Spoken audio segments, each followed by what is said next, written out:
I went to the temple with my best friend to pray for good fortune. Suddenly, she grabbed the fortune stick from my hand and became excited when she saw my finger bleeding. That's when I realized she had also been reincarnated. In my past life, my fingertip was pricked by a fortune stick and blood dripped onto a frog, accompanied by a flash of golden light. The monk explained it was a sign of good fortune, promising future luck if carried with me. Despite some skepticism, that night I won a special prize of $150,000 at the mall. The next day, a project worth over $13 million that I had been pursuing for 6 months was successfully signed. Shortly after, a young, handsome CEO from a wealthy family fell for me at first sight and wanted to divorce his wife to marry me. The CEO's wife wasn't mad. She admitted she'd lost to me and gave me a business worth more than $1 billion as a dowry. But soon after marrying into that wealthy family, my jealous best friend pushed me off a tall building. I was crushed and died horribly. Go to hell, bitch. You're not better than me at anything, so why were you so lucky? What I can't have, neither can you. When I opened my eyes again, I was back at the moment of drawing lots. Ha ha ha. The stick pricked my hand and my blood splashed onto the frog. Sir, do you have any advice? My best friend, Erica Rocha, became so excited that she danced with joy and looked at the monk eagerly. The monk glanced at her with some surprise, then looked down to see the golden light flashing on the frog. He finally spoke, looking a little helpless. This is a destined good omen. Take it home and take good care of it and you'll have good luck from now on. Erica sneered, pulling the frog out of her pocket and showing it off. This is my lucky frog. I made a blood pact with it. It helped me earn $150,000 yesterday and I'm about to keep my streak going and marry into a top-tier rich family. Unlike my quiet approach in my previous life, Erica wanted everyone to know how lucky she was. Everyone else just looked at each other, some even doubting her sanity. One female coworker closed her novel and teased, in stories like this, if a CEO marries you because of a frog, it probably means the woman he truly loves is inside the frog and you're just the decoy. Erica froze for a second, then shot a sharp look at her and said firmly, don't talk nonsense if you don't understand. That's impossible. Stop reading those stupid novels and watch me reach the top. Yeah, there was definitely no body swapping going to happen. But the real secret behind the lucky frog was even scarier. In my last life, I only learned half the secret and paid a terrible price.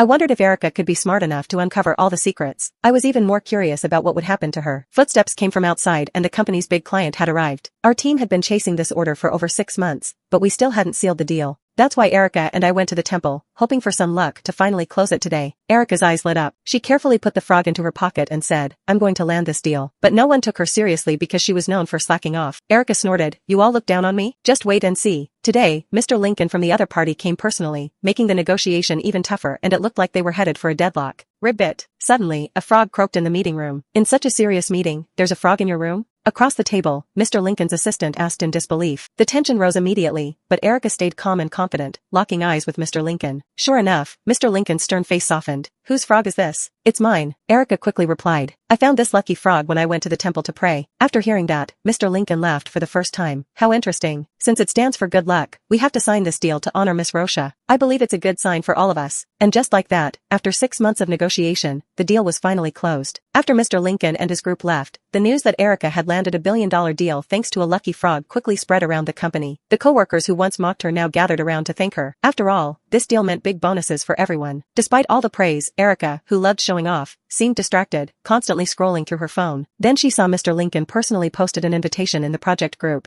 inviting our department to tomorrow's cruise dinner. Finally, Erica said to herself excitedly, Julian will be there tomorrow too. I'm definitely going to use this chance to make him fall for me instantly, even if it means he divorces his wife and marries me. Many colleagues were shocked to hear Erica's shameless words. Mr. Blake? That's impossible. He's handsome and wealthy, but he's a devoted husband. In 3 years of marriage, there hasn't been a single scandal. Why would he divorce his wife for you? Erica had always been terrified of slimy animals, but now she held the frog like a treasure. The heavens have finally smiled on me. The lucky frog is mine at last. Upon seeing this, I was certain that Erica had been reborn just like me. Just thinking about how vicious she looked when she pushed me down the stairs in our past life and the pain that felt like being torn apart, sent a chill down my spine. But Erica didn't notice how I felt at all. She was completely focused on proving that luck was finally on her side. Jasmine, the one who got lucky is me. You've got no hope in this life. Just give up and go, she said. She dragged me to the biggest supermarket in Sailhaven. Today, shopping there meant you could enter a lucky draw and the grand prize was $150,000. After buying some things, she squeezed into the crowd and tossed both our receipts into the draw box. The grand prize is mine, it's mine. Erica kept mumbling nervously, looking unsure. Soon, they announced the results and sure enough, Erica had won the grand prize. Right then, a frog croaked from her pocket. Everyone surrounded her with envy and she couldn't stop smiling. So it's real. The lucky frog really brings good luck. It's finally my turn to shine. She rolled her eyes at me and said with pride, Jasmine, you're jealous, aren't you? But this is just the beginning. With the lucky frog, I'm going straight to the top. Someone like you isn't even worthy of being my friend anymore. We're done. Then she pushed past me and walked off, full of herself. Jealous? I couldn't help but laugh. In my previous life, I was the one who got the frog and I was the one who got $150,000. But fate's gifts had always come with a price. Erica didn't realize that what she thought was the peak of her life was actually a terrifying nightmare. Every day after marrying into that rich family felt worse than death. I regretted taking that frog so many times. Since she wanted to steal this kind of luck, I just wished her the best because she was going to need it. The next day, Erica walked into the office dressed head to toe in designer brands and covered in jewelry. Everyone knew she came from an average family, so one of the coworkers asked curiously, "Erica, did you win the lottery? How much can you even get from winning the lottery?" I was about to be worth more than 1 billion. Even if Julian wanted to, he only got his start because of his wife, Celine Fawn. Celine runs both legitimate and underground businesses and loves him deeply. There's no way she'd accept him marrying someone else. Erica, I'll admit you're lucky, but don't get your hopes up unrealistically. If that couple finds out, you're going to be in serious trouble. Everyone shook their heads in disbelief and Erica looked scornful. Just wait and see. I'll be the richest and happiest woman in Sailhaven by tomorrow night. After saying that, she didn't forget to mock me in front of everyone. Jasmine, too jealous to say anything? Are you thinking if only I'd gotten a lucky frog yesterday? Too bad, you can forget about it for the rest of your life. You won't even be worthy to tie my shoes. The next evening came quickly. Erica dressed up and got on the yacht. She stepped onto the deck and headed straight to the front, acting like she was enjoying the view. Just like I had in my previous life. Along the way, she kept saying Julian would fall for her at first sight, but no one believed her. They all thought she was daydreaming. Just then, under the escort of a group of bodyguards, Julian arrived at the yacht. Everyone gathered around to greet him. Ribbit. Suddenly, a loud frog croak echoed. Julian looked toward the sound, a slight smile showing in his calm eyes. I heard from Mr. Lincoln that he knew an interesting girl who carries a frog around. That must be you. Julian walked through the crowd, step by step, until he reached Erica. Erica trembled with excitement. She turned around shyly and said, "Yes, that's me. I'm Erica Rocha." After seeing her face clearly, Julian clutched his chest, stepped back a few paces and exclaimed, "I clearly haven't met you before. So why do you seem so familiar? It feels like you appeared in my dreams many times. Miss Rocha, may I invite you for the opening dance?" Erica could barely hold back her smile. She placed her hand into his and they walked together toward the stage at the center of the deck. Everyone was stunned by the sudden turn of events. Only I noticed the suppressed disgust in Julian's eyes. His gaze shifted and he glanced at me with a thoughtful expression. My heart suddenly tightened and I felt a chill creep up my spine. In this lifetime, we had no connection at all. But why did his gaze remind me of the way he schemed against me in my past life? Impossible. It must have been a coincidence. That frog wasn't in my hand. None of this had anything to do with me. My heart was filled with unease and I even wanted to leave immediately. But the boat had already sailed out to sea, so I hid at the back of the crowd, hoping it was all just my imagination. The sky gradually darkened and the moonlight shone on the surface of the sea, casting a faint, cold glow. At this moment, aside from the sound of music, the yacht was practically silent. In the past, whenever Julian danced the opening dance at a banquet, it was always with his wife. But tonight, he took the initiative to invite Erica. What made things even more thrilling was that his wife, Celine, also came, but she was still in the cabin changing her dress. Celine had always been ruthless. The women who had previously set their sights on Julian, even if he never paid them any attention, were all dealt with miserably by Celine. It was hard to imagine how terrifying the scene would be once the three of them met. "Who's bold enough to dance the opening dance with my husband?" As expected, halfway through the dance on stage, Celine appeared in a stunning dress, followed by a group of tall and muscular men. Celine had a powerful presence. She clearly came as the rightful wife ready to confront the mistress.